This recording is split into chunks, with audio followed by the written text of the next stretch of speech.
روزہ دار کے منہ کی بو اللہ تعالیٰ کے نزدیک مشک کی بو سے زیادہ پسندیدہ ہے۔ گویا روزہ دار اللہ تعالیٰ کا محبوب ہو جاتا ہے کہ اس کی بو بھی اللہ تعالیٰ کو پسند اور خوشگوار ہو جاتی ہے۔ جسم کی تندرستی۔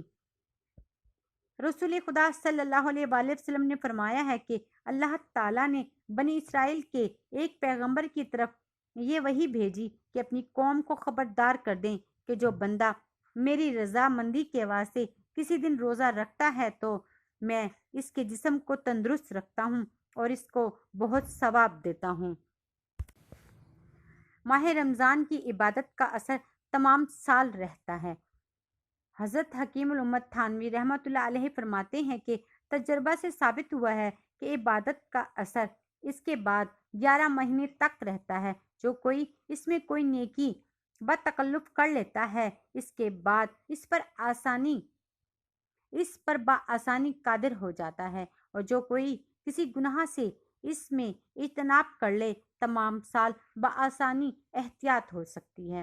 اور اس مہینے میں معیشت و گناہ سے اجتناب کرنا کچھ مشکل نہیں، کیونکہ یہ بات ثابت ہے کہ شیاطین قید کر دیے جاتے ہیں۔ پس جب شیاطین قید ہو گئے تو معاصی آپ ہی کم ہو جائیں گے۔ محرک کے قید ہو جانے کی وجہ سے اور یہ لازم نہیں آتا کہ معاصی بالکل ختم ہی ہو جائیں، کیونکہ دوسرا محرک یعنی نفس تو باقی ہے۔ اس مہینے میں وہ معیشت کرائے گا، مگر ہاں کم اثر ہوگا، کیونکہ ایک محرک رہ گیا۔ اس میں 1 مہینے کی مشقت گوارا کر لی جائے، کوئی بات نہیں، غرض اس میں ہر عضو کو گناہ سے بچایا جائے۔ انسان کے لیے روزہ مقرر ہونے کی وجہ۔ فطرت کا یہ تقاضا ہے کہ اس کی عقل کو اس کے نفس پر غلبہ اور تسلط دائمی حاصل رہے، مگر انسان ہونے کی وجہ سے بسا اوقات اس کا نفس اس کی عقل پر غالب آتا ہے۔ لہٰذا تہذیب و تزکیہ نفس کے لیے اسلام نے روزہ کو اصول میں سے ٹھہرایا ہے۔ نمبر 1، روزہ سے انسان کی عقل کو نفس پر پورا تسلط اور غلبہ حاصل ہو جاتا ہے۔ نمبر 2، روزے سے خشیت اور تقوی کی صفت انسان میں پیدا ہو جاتی ہے۔ چنانچہ خدا تعالیٰ قرآن شریف میں فرماتا ہے لعلکم تتقون، یعنی روزہ تم پر اس لیے مقرر ہوا کہ تم متقی بن جاؤ۔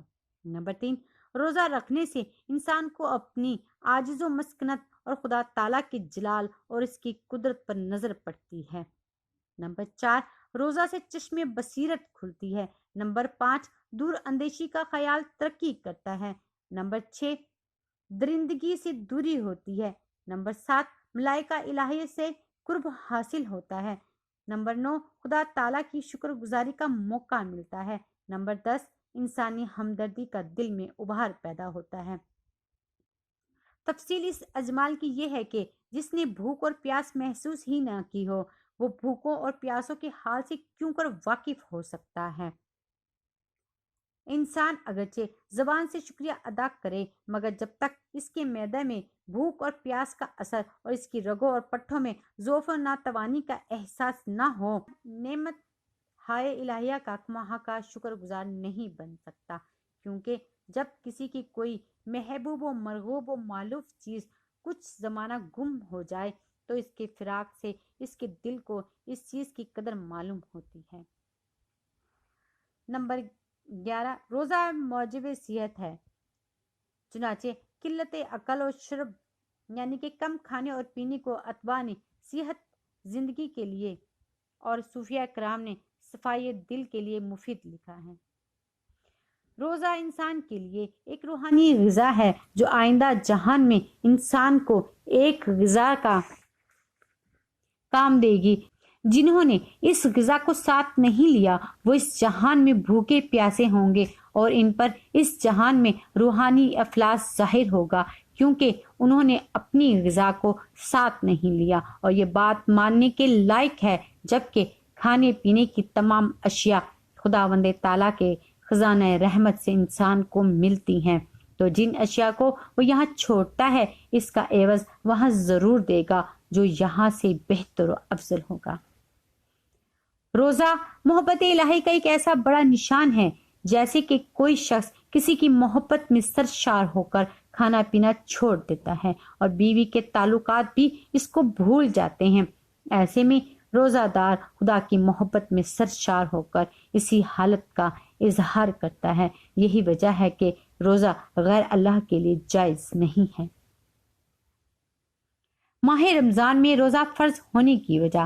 ماہ رمضان میں روزہ رکھنے کی وجہ خدا تعالیٰ نے قرآن کریم میں یہ فرمائی ہے، شہر رمضان الذی انزل فیہ القرآن، یعنی ماہ رمضان وہ بابرکت مہینہ ہے جس میں قرآن کریم نازل ہوا ہے، لہٰذا یہ مہینہ برکات الہیہ کے نزول کا سبب ہے، اس لیے اس میں روزہ رکھنے سے افضل غرض جو لعلکم تتقون میں مذکور ہے حاصل ہو جاتی ہے۔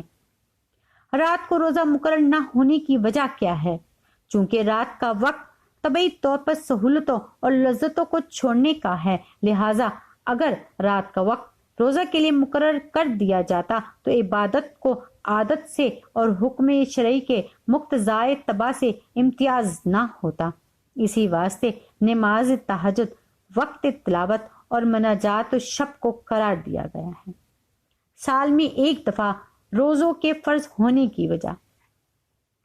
چونکہ روزے کی روزانہ پابندی ہمیشہ کے لیے تمام لوگوں سے باوجود تدابیر ضروریہ اور اپنے اہل و عیال اور مال میں مشغول ہونے کی وجہ سے ممکن نہ تھی، لہٰذا یہ ضروری ہوا کہ کچھ زمانہ کے بعد ہر مرتبہ ایک مقدار معین کا اہتمام و التزام کیا جائے جس سے قوت ملکی کا ظہور ہو جائے، اور اس سے پیشتر جو اس میں کمی ہوئی ہے اس سے اس کا تدارک ہو جائے، اور اس کا حال اس گھوڑے کا سا ہو جائے جس کی پچھاڑی اگاڑی میخ سے بندھی ہوتی ہے اور وہ 2-4 بار ادھر ادھر لاتے چلا کر اپنے اصلی تھان پر آ کھڑا ہوتا ہے۔ ہر روز کا وقت مقرر کرنے کی وجہ۔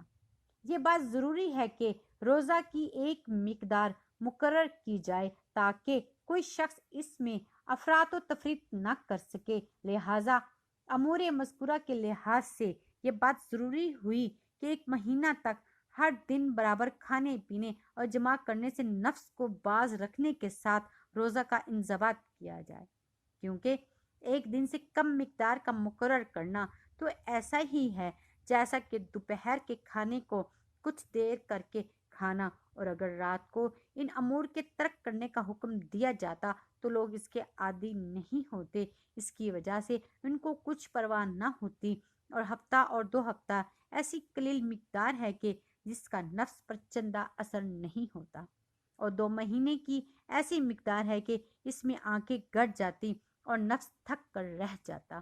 ان امور سے روزہ کے لیے یہ بات ضروری ہوئی کہ طلوع فجر سے غروب آفتاب تک دن کا انضباط کیا جائے، کیونکہ عرب اسی کو دن شمار کرتے ہیں۔